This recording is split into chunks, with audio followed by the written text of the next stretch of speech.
بسم الله الرحمن الرحيم الحمد لله وكفى وسلام على عباده الذين اصطفى لذات تادنا نينو داجين مياكميا الله شميتك هنگا جنروغو دي سيام تيما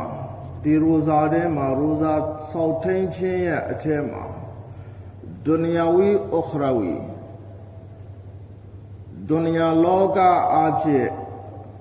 နော်အာခရတ်တမလွန်လောကကိုအဖြစ်တော်ကြီးကျယ်တဲ့အကျိုးကျေးဇူးတွေကိုထည့်ထားပြီးရိုဇာထဲမှာရိုဇာထားခြင်းကြောင့်လူရဲ့အတွင်းမှာရှိတဲ့ကူဝတ်တိဗဟမီယတ်လို့ခေါ်တယ်။ဒါလူရဲ့အထဲမှာရှိတယ်။ကူဝတ်တိဗဟမီယတ်ဆိုတာကဗဟီမီယတ်ဆိုတာကဘာလဲဆိုတော့တရိစ္ဆာန်ရဲ့စိတ်ဓာတ်လူရဲ့အတွင်းထဲမှာတရိစ္ဆာန်ရဲ့စိတ်ဓာတ်ရှိတယ်။တရိစ္ဆာန်ရဲ့အင်အားရှိတယ်။အဲ့ဒီအင်အားကိုယုံနေစေတယ်။နော်ကဘာဝမှာတော်စားနိုင်တဲ့တ attva တွေအများကြီးရှိတယ်အဲ့ဒီတအားအစားကျူးတဲ့အစားကိုနဲ့တတ်တဲ့အစားကိုကြိုက်တဲ့အဲ့ဒီစိတ်ဓာတ်တွေလူရဲ့အထဲထဲမှာရှိတချို့ကအစားစားဖို့အသက်ရှင်တာတကယ်တမ်းဆိုရင်အသက်ရှင်ဖို့လောက်အစားစားအဲ့တော့စားခြင်းမှာအဲ့လောက်ကျူးတဲ့စိတ်လူထဲမှာရှိမစားရရင်မတော့ရဘူးဆိုရင်သူလူပါတတ်ချက်ဂျဂရာလုပ်တဲ့ပြဿနာရှာအဲ့လူရဲ့အထဲမှာရှိတဲ့ဒါတရိစ္ဆာန်ရဲ့စိတ်ဓာတ်တွေကူဝတ်တိဗဟီမီယတ်လို့ခေါ်တောက်ခြင်းနဲ့ပတ်သက်ပြီးလဲအဲ့ဒီအတိုင်းပဲအဲ့တော့တဏှာယာကနဲ့ပတ်သက်ပြီးလဲအဲ့ဒီအတိုင်းပဲတရိစ္ဆာန်တွေမှာဘယ်လိုခွဲခြားမှုမရှိဘဲနဲ့နော်ခုံမင်တတ်မှတ်လဲလူရဲ့အထဲမှာအဲ့ဒီကူဝတ်တိဗဟီမီယတ်ဆိုတာရှိတယ်ဒီရိုဇာမှာအဲ့ဒီဖိုင်ဒါရှိတယ်အဲ့ဒီကူဝတ်တိဗဟီမီယတ်လို့ခေါ်တဲ့အဲ့ဒီစိတ်တရိစ္ဆာန်မှာရှိတဲ့အင်အားတရိစ္ဆာန်ရဲ့စိတ်ဓာတ်ကိုအလ္လာဟ်ကချိုးပေးတယ်ပြီးတော့ကိုယ်တိုင်ငတ်လာတဲ့အခါငတ်မော့လာတဲ့အခါစာနာတတ်တဲ့စိတ်ကိုအလ္လာဟ်ထဲထားပေးတယ်အဲ့ဒါကြောင့်ရဆူလုလ္လာဟ်ဆလ္လာလာဟ်အလိုင်ဝါဆလမ်ကမိန့်တော်မူတဲ့ရှာဟ်ရုမဝါဆာဒါကိုချင်းစာတရားထားရှိတဲ့နော်ဒါလှပဲကိုယ်တိုင်တခါမှစီးပွားရေးအစဉ်ပြေတဲ့ချမ်းသာတဲ့ကြွယ်ဝတဲ့စားနိုင်တဲ့တောင်းနိုင်တဲ့ငတ်တဲ့ဓမ္မခံမှုအခုအလ္လာဟ်ကရိုဇာထဲမှာထည့်ပြီးပင်းငတ်တဲ့ငတ်တာဆိုတာကနော်စားလောင်မွတ်တိုက်တယ်ဆိုတာကဘလို့အရသာရှိလဲဘလို့ခံစားမှုရှိလဲမင်းခံစားလိုက်အဲ့တော့စာနာတတ်လာမယ်ရှာရုမဝါဆာဆိုတာကအဲ့ဒါနော်အဲ့တော့ကိုယ်တိုင်မဝါဆာဆိုတာကကိုချင်းစာတရားကိုချင်းစာတရားသူ့နေရာမှာငါဆိုရင်ငါဘလို့ဖြစ်မှာလဲမောဝါစာဆိုတဲ့ကိုချင်းစာတရားနော်ရှာဟ်ရုမဝါဆာနော်ကိုတိုင်ဇူလုံလောက်ခံရတဲ့အခါမှာနော်ဇူလုံရဲ့နော်လောက်ချင်းရဲ့နာကျင်မှုကိုသဘောပေါက်နော်နောက်ဆိုရင်ဒီသူရဲ့အထဲမှာရှိတဲ့ဒီနောက်ဆက်ကရှိုက်တန်ရဲ့စိတ်နော်အဲ့ဒီတရိစ္ဆာန်ရဲ့စိတ်တွေဖြစ်ပေါ်ပါလက်စတိုင်းမှာတတ်နေတဲ့ကလေးတွေကိုတတ်နေတယ်မရှုမရအတန်မထွက်လာဒါပေမဲ့လေအခုကိုတိုင်ပါလက်စတိုင်းလို့ခံရတဲ့အခါမှာဒီယဟူဒ်နဆာရာကဘာပြောလဲ please Iran တော့ကကိုတိုင်ခံစားတတ်လာမှာအလ္လာဟ်ကအဲ့ဒါကိုပြအလ္လာဟ်လိုချင်တာအဲ့ဒါပဲဇာလင်ဇူလုံကနော်ဘယ်လူမျိုးတစ်မျိုးအပေါ်မှာပဲဖြစ်ဇူလ်မီယတ်ကအဲ့လိုဖြစ်လာတယ်ဆိုရင်အလ္လာဟ်ပြန်တော့နေနားလေတော့ပြန်ခံစားပေးတယ်ရိုဇာထဲမှာအဲ့ဒါလိုပဲရိုဇာထဲမှာကိုငတ်လာတဲ့အခါမှာနော်အဲ့တော့ငတ်လာတဲ့အခါမှာကိုရဲ့ညီနောင်တွေစားဖို့မရှိဘူးတောက်ဖို့မရှိဘူးနော်အဲ့တော့သူတို့ရဲ့ဘဝတွေကိုစာနာတတ်အောင်ရိုဇာရဲ့မက်ဆတ်ကပါလေအဓိကကအီတာအတ်ပဲအမိန့်နာခံခြင်းပဲနော်ဒီကနေဒီတကွာကိုအလ္လာဟ်ဇင်ဒဂီကိုယူအားခိုင်းတာရမ်ဇန်ရဲ့တကွာကိုဇင်ဒဂီမှာရှိမှဆိုရင်အဲ့ဒါအလ္လာဟ်ဝလီအလ္လာဟ်ကအဲ့ဒီဆန္ဒနဲ့လအလ္လကုမ်တတကွန်လို့ပြောနေတယ်မိန့်နေတာအဲ့ဒါ ဘာကြောင့်လဲအစ္စလာမ်သာသနာမှာတစ်ခုလုံးမှာရှိတဲ့နော်အမိန့်ပြညတ်ချက်အားလုံးကအသွားအကျက်အပေါ်မှာပဲမူတည်တယ်အသွားအကျက်အပေါ်မှာပဲမူတည်တယ်အသွားအကျက်မာတာနော်အသွားအကျက်လောက်တတ်တဲ့အမိန့်နာခံတတ်တဲ့စိတ်ဖြစ်သွားပြီဆိုရင်အဲ့ဒီသူအတွက်ကဒါအောင်မြင်မှုပဲရှိမှာဘာလို့လဲအစ္စလာမ်တစ်ခုလုံးကအသွားအပေါ်မှာမူတည်တာအမိန့်နာခံခြင်းအပေါ်မှာမူတည်တာပမာဏနဲ့ကျွန်တော်တို့အခုရိုဇာထားရတယ်နော်ရိုဇာထားရပြီမော်ဇင်ကဘစ်စမစ်လာဟီရ်ရဟ်မာနီရ်ရဟီမ်ဒါမှမဟုတ်ရင်ပလီကတန်ချောင်းခောက်တဲ့အတန်ကြားတာနဲ့အစ်ဖ်တာလုပ်ခြင်းကနော်အဲ့ဒီမှာမုစတဟဘ်ရဲ့ဆဝါဘ်ရှိတယ်ဘာကြောင့်လဲအလ္လာဟ်စားခိုင်းပြီးတန်းစားဆိုတော့တန်းပြီးစားအဲ့ဒီမှာဆဝါဘ်ရှိတယ်မဟုတ်ဘူးလူအားလုံးစားပြီငါ9မိနစ်နောက်ကြပြီးမှအစ်ဖ်တာရီလုပ်မယ်ဆိုရင်မကရူဖြစ်တယ်ဆဝပ်မရတဲ့ပြင်ဘာဖြစ်သွားလဲမကရူဖြစ်တယ်ဘာကြောင့်လဲသူကသူ့ရဲ့ဆန္ဒကိုရှေ့တန်းတင်တာအလ္လာဟ်ရဲ့အမိန့်ကိုရှေ့တန်းတင်တာမဟုတ်ဘူးနော်အဲ့တော့ဘာဖြစ်သွားလဲဆိုတော့အခုဆဝပ်မရတဲ့ပြင်မကရူရဲ့အဆင့်ကိုရောက်သွားနော်ပမာဏနဲ့6နိုင်15ဝါဖြေတယ်ထအဲ့တော့ကျွန်တော်6နိုင်14မိနစ်မှာနော်ကျွန်တော်ဟလင်တစ်စုံတောက်လိုက်တယ်ရှရဝါတစ်စုံတောက်လိုက်တယ်နော်ကလေးပဲကျန်တချမ်းလောက်စားလိုက်တယ်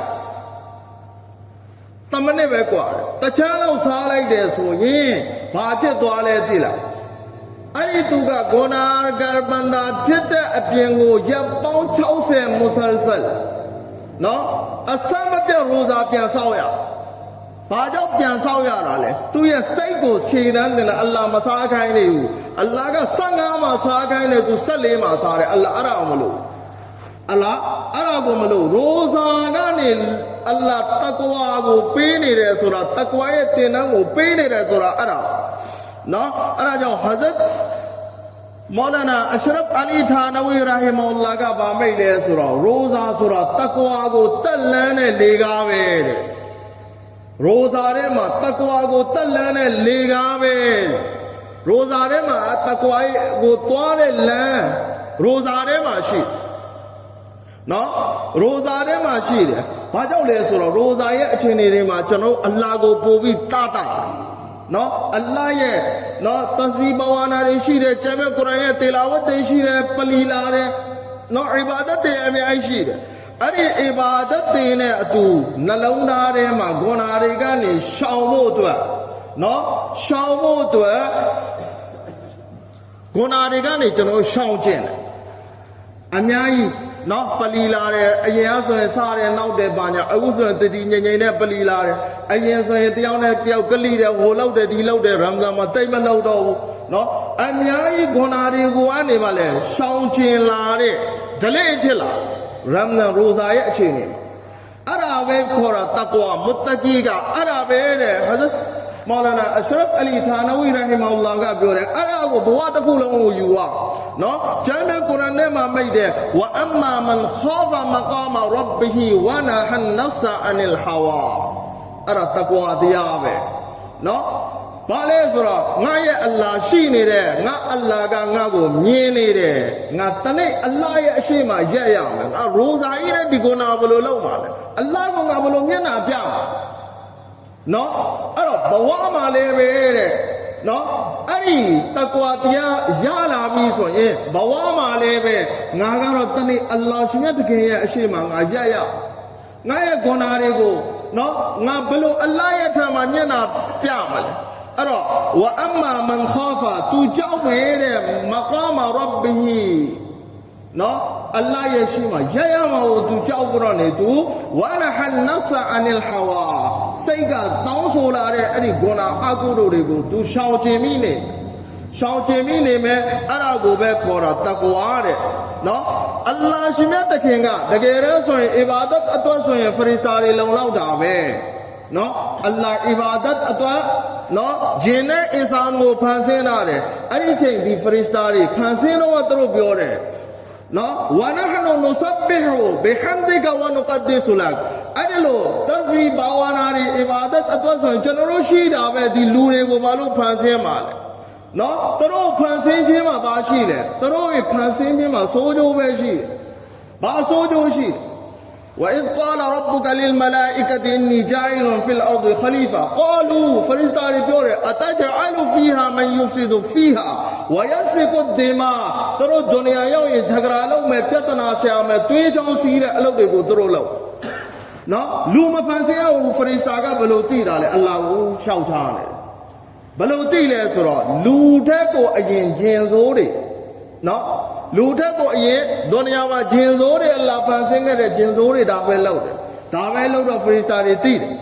သိတော့ဖရစ်စတာတွေကပြန်လျှောက်ထားတယ်အလ္လာဟ်ကိုဒီလူသားကဒီလိုပဲလုံးမှာ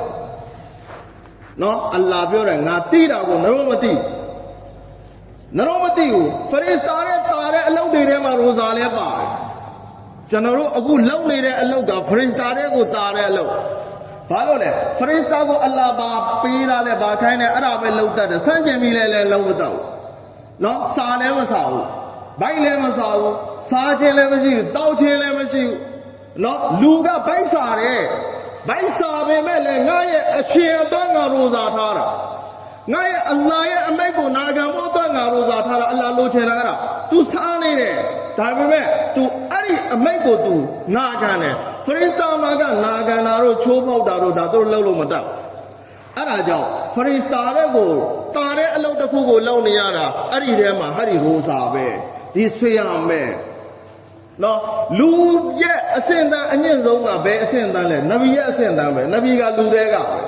အဲ့တော့နဗီရဲ့အစင်ကိုရောက်ရင်တော့လူရဲ့အမြင့်ဆုံးအစင်မှာတော့ဒါတွေရှိတယ်ဘိုက်လဲစားတယ်တောက်လဲတောက်ခြင်းတယ်နော်နောက်ခန္ဓာကိုယ်မှာကိုဝတ်ရှိတယ်ဇနီးမယားတွေနဲ့အိမ်တော်ထူးခြင်းတဲ့စိတ်လဲရှိဒါပေမဲ့ရိုဇာရဲ့ဟာလတ်မှာထိန်းချုပ်ပြီးနေတယ်နော်ထိန်းချုပ်ပြီးနေတာကိုအလ္လာဟ်ကြိုက်တာအဲ့တော့အလ္လာဟ်ပြောခဲ့တယ်ငါလူကိုဖန်ဆင်းတာမာလာတာအလမူမင်းတို့မသိဘူးနော်ငါအလ္လာဟ်သိတဲ့ကိစ္စလူဖန်ဆင်းတဲ့ကိစ္စမင်းတို့မသိဘူးအဲ့တော့အဲ့ဒါကအထဲမှာရှိတာပါလေဒီရိုဇာရဲ့ဂန္ဓတစ်ခုကအဲ့ဒီအတိုင်းပဲဖရစ်စတာမှာချိုးဖောက်လို့မှမတတ်ဟာဒတ်ယူဆုဖ်အလိုင်ဟိစလမ်ကိုဇိုလိုက်ကဂွန်နာတွေကိုထည့်နော်ဂွန်နာတွေကိုထည့်ဖို့အတွက်ကြိုးစားတယ်တကယ်တမ်းဆိုရင်ဒရဂျာကကွာတယ်နော်ဒရဂျာကကွာတယ်ယူဆုဖ်အလိုင်ဟိစလမ်ကပါလေသူ့ရဲ့လက်အောက်ခံသူကသခင်ရဲ့အဆင့်မှာရှိတယ်အမိန့်နာခံရမယ်ဒါပေမဲ့လည်းပဲဖရစ်ဒီဇိုလိုက်ခါရဲ့လာပါမှုကနော်ယူဆုဖ်အလိုင်ဟိစလမ်ကိုဂွန်နာတွေကိုဆွဲဆောင်တော်တော်လေးကိုဆွဲဆောင်တယ်ယူဆုဖ်အလိုင်ဟိစလမ်ကအလ္လာဟ်ရဲ့ကျေးဇူးတရားတွေကိုတရိရတယ်ငါ့ကိုဘေးဘဝကနေဘေးရေတွင်းထဲကနေဘေးအကျဉ်းထောင်ကနေဘယ်နေရာထိအလ္လာဟ်ပို့လိုက်ရင်ငါအလ္လာဟ်ကိုဘယ်လိုမျက်နှာပြငါအလ္လာဟ်ကိုဘယ်လိုမျက်နှာပြမယ်အဲ့ဒီဂွန်နာကိုနော်ဂွန်နာရဲ့တိုက်ရောက်မှုယူဆုဖ်အလိုင်ဟိစလမ်ရဲ့နှလုံးသားထဲမရောက်တာမဟုတ်ဘူးအဲ့ဒီဂွန်နာလှုပ်ခြင်းနဲ့စိတ်ကရောက်တယ်ဒါပေမဲ့အဲ့ဒီစိတ်ကိုချိုးနေပြီးအလ္လာဟ်ကိုအားကိုးပြီးတော့နေနော်မာအာဇ်လာနော်အလ္လာဟ်ကိုအားကိုးပြီးအကူအညီယူပြီးအဲ့ဒီဂွန်နာကနေရှောင်ခဲ့တယ်အလ္လာဟ်နဲ့တတ်တာအဲ့ဒါကျွန်တော်တို့လှုပ်ခြင်းနဲ့လှုပ်တဲ့အချင်းလုံနိုင်တဲ့အချင်းတွေလည်းရှိတယ်တို့ပဲမလုံဘူးအဲ့ဒါကြောင့်ရိုဇာကဖရစ်စတာမလုံနိုင်တဲ့အလုပ်ကိုဒီနေ့ကျွန်တော်တို့တွေကိုအလ္လာဟ်ရှ်မြတ်တခင်ကလုပ်ခွင့်ပေးတာနော်အဲ့တော့အလ္လာဟ်ရှ်မြတ်တခင်ကနော်အခုရမဇန်ရဲ့ရိုဇာနောက်ဆုံး10ရက်တော်အရေးကြီးတဲ့10ရက်ကိုရောက်လာဒီထဲမှာပါရှိလဲလာမြတ်ကတရရှိတဲ့မနေ့ကအဆက်ကိုကျွန်တော်နည်းနည်းလေးဆက်ပြီးပြောလိုက်မယ်ကတရရှိနော်အဲ့ဒီကတရကိုရသွားတဲ့လူတယောက်ကဘလို့ဘေကတရအာဒမီပဲဖြစ်ဖြစ်နော်တိတ်ခါမဲ့တဲ့လူပဲဖြစ်ဖြစ်ဘာဘလို့အတန်းသားကလူပဲဖြစ်ဘာကတရဖြစ်သွားတယ်ကတရနဲ့တွေ့ပါနော်ရဆူလလာဆလလာအလိုင်ဝါဆလမ်ကတရက်ဆွာပါတွေကိုဟိုရှိခေတ်ကပုဂ္ဂိုလ်တွေရဲ့အသက်တွေနဲ့ပတ်သက်ပြီးပြောပြတယ်နော်ဘယ်အွမ်မတ်ကတော့အသက်ဘယ်လောက်နေရတယ်ဒုနီယာမှာဘယ်နဗီရဲ့အွမ်မတ်ကတော့ဘယ်လောက်နေရတယ်ဆွာပါတွေလိုလားတတ်မှတ်မှုဖြစ်လာဆွာပါတွေလိုချင်တယ်အဲ့တော့အသက်နေရရင်ငါတို့အီဘာဒတ်တွေအများကြီးလုပ်နိုင်ပါပဲနောက်အဆိုတစ်ခုမှပါလဲဆိုတော့ဗနီအစ္စရာအီခေတ်ကလူကြောက်နဲ့ပတ်သက်ပြီးရဆူလလာဆလလာအလိုင်ဝါဆလမ်ကဆွာပါတွေကိုပြောပြတယ်ဗနီအစ္စရာအီရဲ့ခေတ်မှာလူတယောက်ဒီလိုရှိတယ်အဲ့ဒီလူကနှစ်ပေါင်း1000လောက်အီဘာဒတ်လောက်ခွင့်ကိုအလ္လာဟ်ပေးတယ်83နှစ်နဲ့4လဆွာပါတွေလိုချင်တယ်ဘာကြောင့်လဲကိုတော်မိတ်တယ်ငါရဲ့အွမ်မတ်ရဲ့အသက်ကတော့50နဲ့60ကြားပဲနော်50နဲ့60ကြားပဲဒါအများအားဖြင့်နော်တော်တော်အသက်ကြီးတဲ့လူတွေရှားသွားတဲ့ခေတ်ကိုတဖြည်းဖြည်းရောက်လာတဲ့အသက်ကြီးတဲ့လူကြီးတွေရှားသွားတဲ့ခေတ် နော်အဲ့တော့ဒီဆာဘာတွေကလိုချင်တော့အလ္လာဟ်ဘက်ကနေချီးမြှင့်တာအာမာလ်ကိုအတွက်အလ္လာဟ်ရှင်မြတ်တခင်ကအာမာလ်လုံးချင်တဲ့စိတ်ဆာဘာတွေထဲမှာကျွန်တော်တို့ဆာဘာတွေရဲ့လမ်းစဉ်လိုက်တယ်ဆိုတော့အဲ့ဒါတွေလိုက်ရတယ်အီဘာဒတ်မှာလုံးချင်တဲ့စိတ်တပွားပွားပြက်လာဒီကဒ်ကိုအဲ့ဒါကြောင့်အလ္လာဟ်ရှင်မြတ်တခင်ကချီးမြှင့်ပေးတာနော်အဲ့တော့ဆွာဘာတွေကဘာမှပြိုင်လဲဆိုတော့အာမာတွေလှုပ်ချင်တဲ့စိတ်တွေမှာပြိုင်တယ်အာမာတွေမှာပြိုင်တယ်နော်အာမာတွေမှာပြိုင်တယ်ဟဇရတ်ဥမာရဒီအလ္လာဟ်တာအာလာနူကဟဇရတ်အဘူဘကာနဲ့အာမာတွေမှာပြိုင်ဖို့တတ်လုံးကြိုးစားတယ်ဟဇရတ်ဥမာရဒီအလ္လာဟ်တာအာလာနူပြောတဲ့စကားငါအဘူဘကာတဲ့ကိုအာမာတွေထဲမှာတာဖို့ငါတော်ကြိုးစားပြီးယူခဲ့တော်ကြိုးစားပြီးယူခဲ့ဟဇရတ်ဥမာတခါတလေပြောတယ်ကိုရမတ်ဆလိုင်ဆမ်နဲ့နော်အတင်းအဘူဘကာနဲ့နော်ရန်သူတွေလိုက်တဲ့အခါမှာနော်ပုံအောင်ခဲ့တဲ့အဲ့ဒီဟေရာလိုင်းမှာပုံအောင်ခဲ့တဲ့အဲ့ဒီကိုရောနဲ့အတင်းရှိနေတဲ့အချိန်မှာရှိတဲ့ဆဝပ်နဲ့ငါတတ်လုံးမှာရှိတဲ့ဆဝပ်နဲ့လဲလို့ရငါလဲလိုက်ချင်တာငါအဲ့လောက်ထိလို့ချင်အာမာလ်တွေမှာပြိုင်တနေ့ဂဇဝါရဲ့တဘုတ်ထက်လာတဲ့တဘုတ်စစ်ပွဲရဲ့အချိန်ကြာရောက်လာနော်ယာဒီဥထုကလည်းပူပြင်းနေတဲ့ຫນွေယာဒီအဲ့တော့စီးပွားရေးလုပ်ငန်းတွေကလည်းအားလုံးကဆွန်လွန်ချမ်းနေဆွန်လွန်ကြီးတွေကလည်းမဲ့ရွဲနေပြီအဲ့ဒီအချိန်မှာတိုက်ပွဲကကာဖန်တွေကအစ္စလာမ်ကိုကျူပင်ခုတ်ကျူငုံမချက်နော်ကာဖန်တွေကအခုလည်းသူတို့ရဲ့စိတ်ထဲမှာဒါပဲရှိတယ်ယဝတ်နဆာရာကုဖာမီလတ်န်ဝါဟီဒါကိုရောပြောတဲ့ဒါအားလုံးတအုပ်စုတွေပဲအစ္စလာမ်ဆိုရင်ကျူပင်ခုတ်ကျူငုံမချက်စိတ်ထဲမှာရှိတယ်အဲ့လိုပဲကြံဆောင်တယ်အဲ့လိုပဲလုပ်နော်အဲ့တော့ကိုရောမြတ်ဆလိမ်ဆမ်ကအခုပြောပြီးနော်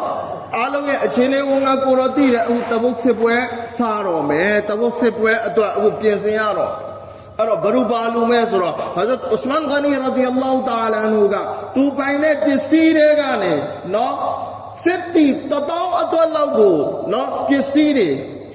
စစ်ပွဲမှာသုံးမဲ့ပစ္စည်းတွေကိုနော်သူအဲ့လောက်ထိလူလိုက်တယ်ကိုရမတ်ဆလိမ်ဆမ်တော်ပြောသွားတယ်ကိုရောပြောတယ်နော်ကိုရောမိတ်တယ်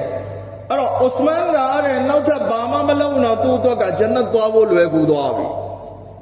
အဲ့ဒီအချိန်ဟဇရတ်အဘူဘကာဆစ်ဒီကရဒီအလ္လာဟ်တာအာလာရဲ့အရင်ကြီးတော်များများကဆွန်လွန်ကြံထဲမှာအရင်ကြီးတွေပြန်မထွက်လာသေးဘူးဒီအချိန်မှာအလ္လာဟ်ရဲ့လမ်းမှာဂျန်နာပေးရမယ်ဆိုတော့အဲ့ဒီအချိန်ငွေပေါ်နေတာကဟဇရတ်ဥမာရဒီအလ္လာဟ်တာအာလာငွေပေါ်နေတယ်ဟဇရတ်ဥမာပြောတယ်ဒီတစ်ခါတော့ပြင်ကအဘူဘကာကိုအတားရပြီအာမာလ်အဘူဘကာရဲ့အရှိမကအာမာလ်မှာအတားရပြီ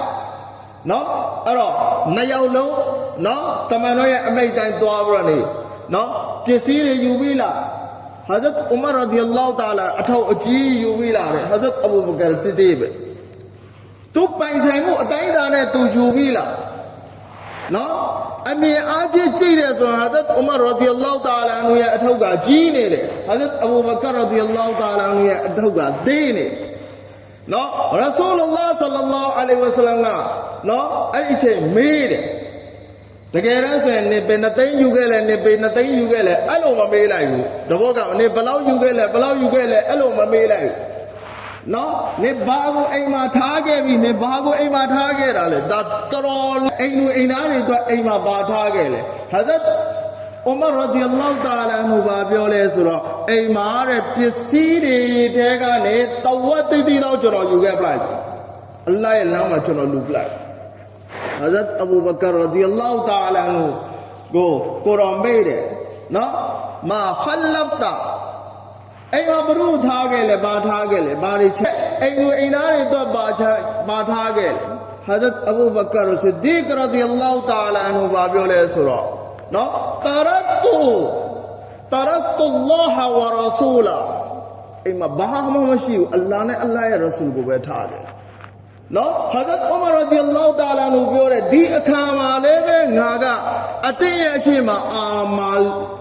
ရဲ့နော်ကြိုးစားမှုမှာငါကြာဆုံးခဲ့ပြီနော်အခုလည်းငါမင်းအတင်းကိုမနိုင်ရဲ့ဆွာဘာတွေကအဲ့လိုပြိုင်တာအဲ့လိုအပြိုင်အဆိုင်ကိုအလ္လာဟ်ကကြိုက်ကျမ်းမြတ်ကုရ်အာန်ရဲ့အာယတ်ရှိတဲ့အာမာလ်တွေမှာနော်ပြိုင်တာကိုအလ္လာဟ်ကြိုက်တယ်ဝဖီဇာလီကာဖလ်ယတနာဖဆလ်မူတနာဖီဆူန်တနာဖတ်ဆိုတာကဘာလဲဆိုတော့किसी को नुकसान किए बगैर आमाल में नेकी के कामों में कोशिश करना နော်အာမလ်ဒီမှာပြိုင်တာသူ့ထက်ကအပြိုင်ပြိုင်တာအဲ့ဒါကိုဒုနီယာဝီကိစ္စတွေမှာဆိုရင်ဂျာအစ်တိုင်းတယ်သူဘလောက်ချမ်းသာလဲငါသူ့နဲ့နော်ချမ်းသာတဲ့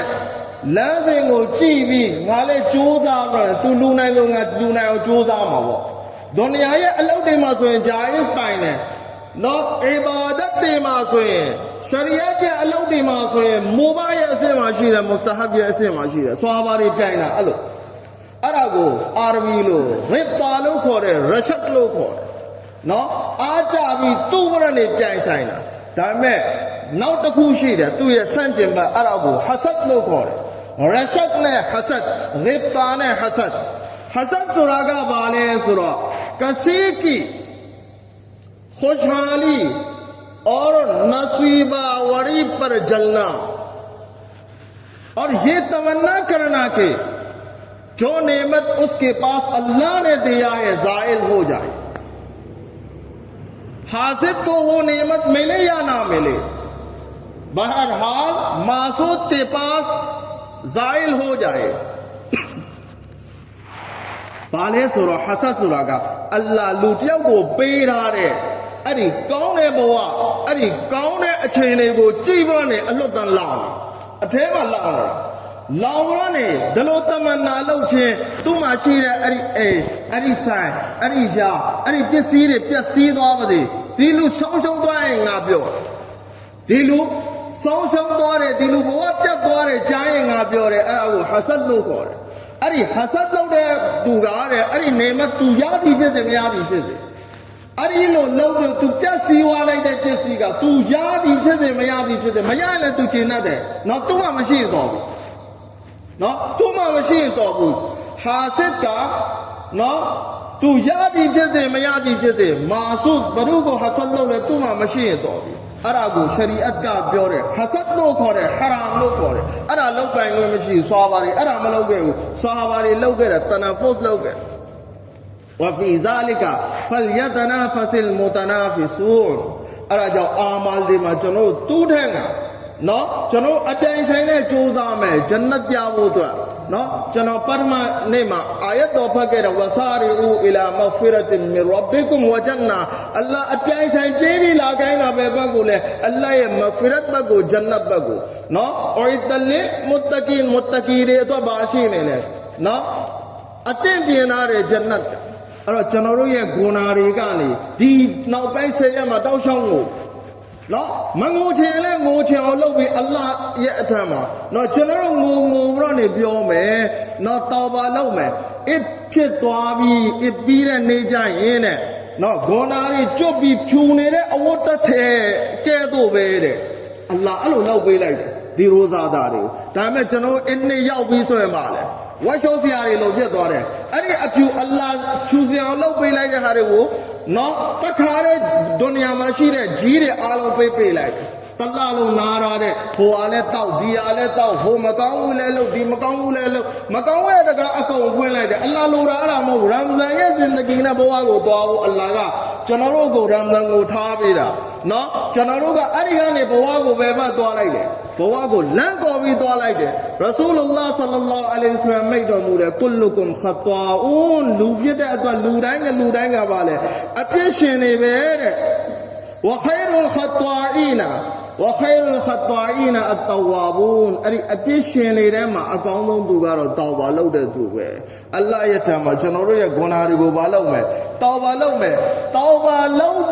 မယ်ဟာလုပ်ပြီးထပ်လုပ်မယ်တောဝါထပ်လုပ်မယ်ဇင်ဒဂီတစ်ခုလုံးမှာတောဝါလုပ်ပြီးသွား